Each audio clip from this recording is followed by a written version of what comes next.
सासू माँ बदल गई।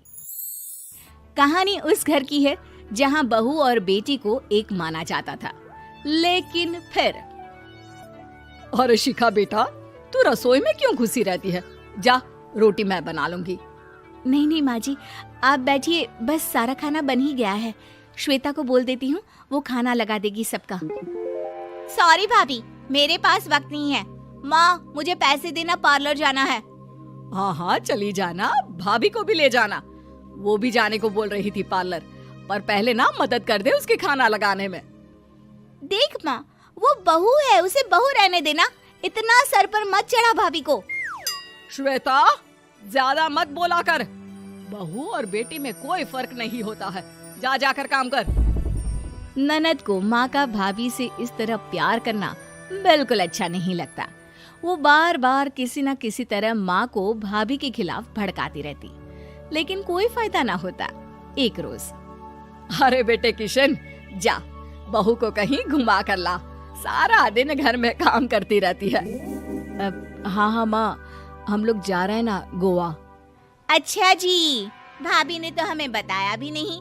वैसे तो सारी पंचायत करती है, ये गोवा वाली बात क्यों छुपा गई हमसे? अरे क्योंकि उसे खुद नहीं पता था बहन। मुझे टिकट सस्ती मिल रही थी तो मैंने बुक कर दिया। हाँ शिखा, पैकिंग कर ले, संडे हम जा रहे हैं गोवा। दोपहर में शिखा पैकिंग कर रही थी कि सास आ जाती है। ये क्या बहू, साड़ियाँ? अरे गोवा जा रही है घूमने या फिर शादी में मायके हैं? माँ जी, ऐसा कुछ है ही नहीं, समझ में नहीं आ रहा क्या रखूं कपड़े में। अरे तेरी और श्वेता की साइज तो एक ही है, उसके कुछ मॉडर्न कपड़े ले ले, आकर लौटा देना। हाँ माँ जी, ये ठीक रहेगा। शिखा श्वेता के पास जाती है और उससे कपड़े मांगती है। ना जी ना, मैं अपने कपड़े ना दूं, वैसे भी फैल जाएंगे मेरे कपड़े, बहुत महंगे वाले हैं। शिखा मुंह लटकाकर कमरे में आ जाती है तो सास कहती है, चल तैयार हो जा, तुझे मैं शॉपिंग करा कर लाती हूँ गोवा की। बस फिर क्या था, सास बहू निकल जाते हैं मार्केट और एक से बढ़कर एक ड्रेस खरीद कर घर आते हैं। पहले बता देती कि नए कपड़े दिलाने वाली है भाभी को, तो मैं अपने ही दे देती ना भाभी को, मुझे दिला देती नए कपड़े। देख श्वेता, परिवार का मतलब सबके साथ रहना होता है, ना कि सिर्फ अपना सोचना। वैसे भी तुझे अच्छे संस्कार सीखने चाहिए। और रही बात कपड़ों की, तो शिखा, आज से घर पर भी तू मॉडर्न कपड़े ही पहनेगी। कोई जरूरत नहीं है ये साड़ी वाड़ी लपेटने की। अब क्या था, घर पर श्वेता और शिखा एक जैसे रहते। एक बार पड़ोसन आती है। अरे बेटा, अपनी माँ को तो बुलाना जरा, बात करनी है। शिखा सास को बताती है और रसोई में चली जाती है। ये आपकी बेटी बहुत बड़ी हो गई है, इसके लिए एक रिश्ता है, कहो तो बता दूं। ये बेटी नहीं बहू है, घर में सब एक जैसा ही रहता है। वैसे मेरी बेटी भी बड़ी हो गई है, कोई रिश्ता हो तो जरूर बताना। पड़ोसन रिश्ता लेकर उन लोगों के घर आती है। तब श्वेता की होने वाली सास कहती है, तो ये घर है, कितने मंजिल का है? और ये बहू ने आपकी क्या पहन रखा है, जीन्स टॉप? अरे भाई, साड़ी वाड़ी नहीं है क्या इसके पास? देखिए, सर्दी है तो साड़ी में बहू कैसे मैनेज करती, वैसे पहनती है साड़ी भी।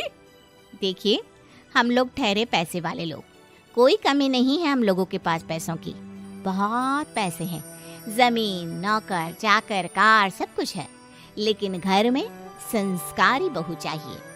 समझ रही हैं ना आप? सास कुछ कहती कि श्वेता बोल पड़ती है, हाय रे, नौकर चाकर से लेकर जमीन, कार, पैसा, हाँ हाँ, मुझे रिश्ता मंजूर है, मंजूर है मुझे। अरे रुक जा श्वेता, मैं बात कर रही हूँ ना।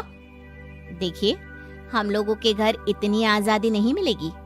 अरे हाँ कर देना माँ, हाँ कर दे जल्दी से। सास क्या करती, बेटी की शादी ऐसे घर में कर देती है जहाँ ना उनके विचार मिलते हैं और ना ही आचार। शादी के बाद एक रोज फोन पर, श्वेता बेटा, एक बार घर आ जा, बहुत दिल करता है तुझे देखने का। माँ, वो घर पर बहुत काम होता है, कैसे आऊँ? बड़ा घर है, लेकिन आने जाने वालों की लाइन ही लगी रहती है। बेटा मैं तो जानती थी उस घर का हाल, लेकिन तू ही नहीं मान रही थी। माँ देख, हर घर का यही हाल है। तेरी बेटी को यहाँ घूंघट हटाने की परमिशन नहीं है और एक तरफ भाभी स्कर्ट पहनकर घूम रही है। बेटा मुझे क्या पता था कि मेरी बेटी को ससुराल के नाम पर पिंजरा मिल जाएगा। अच्छा माँ, फोन रखती हूँ, सास को गर्मा गर्म रोटी खिलानी है।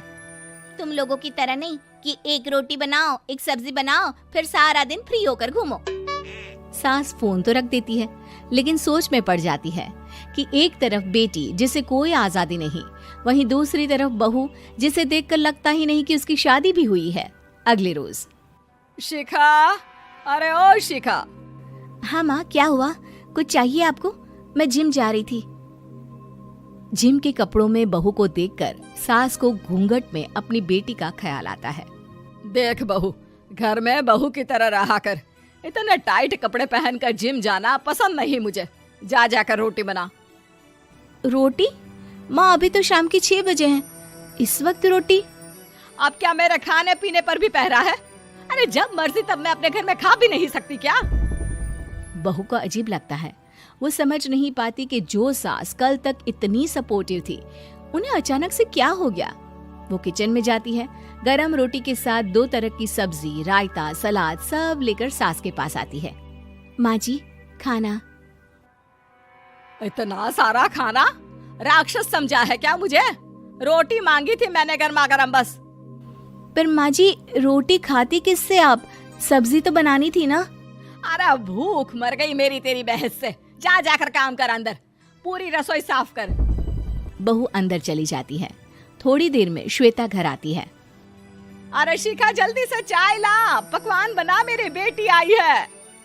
अरे नहीं नहीं माँ, ड्राइवर बाहर खड़ा है। मैं तो घर का कोई सामान खरीदने के बहाने यहाँ आ गई हूँ, मुझे जाना होगा।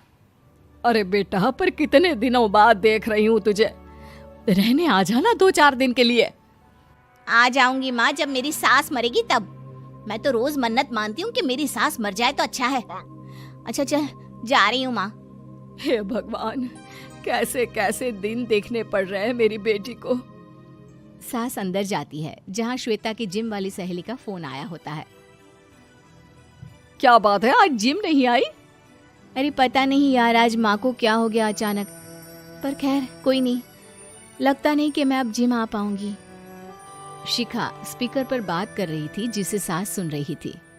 यार ये सास ना होती ही ऐसी है। मैं तो कहती हूँ बुढ़िया जल्दी मरे और तू आराम से जिए। शिखा को सहेली की बात पर गुस्सा आ जाता है। माँ के मरने की कौन सा बच्चा दुआ मांगता है मोहिनी? आगे से ऐसी बात मेरे सामने मत करना। हमारे घर की शोभा ही माँ है। क्या हुआ जो थोड़ी सख्ती दिखा रही है? उसमें भी कोई ना कोई उनकी भलाई ही होगी। मैं तो कहती हूँ भगवान मेरे जैसी सास सबको दे, जो सिर्फ माँ की तरह है। सास वाली तो कोई बात ही नहीं है उनमें। सास ये बात सुन रही थी। उनकी आंख में आंसू आ जाते हैं कि क्यों वो बेटी की किस्मत में बहू को भी भागीदार बना रही थी। शिखा, अरे ओ शिखा, क्या हो गया? जिम नहीं जाना क्या?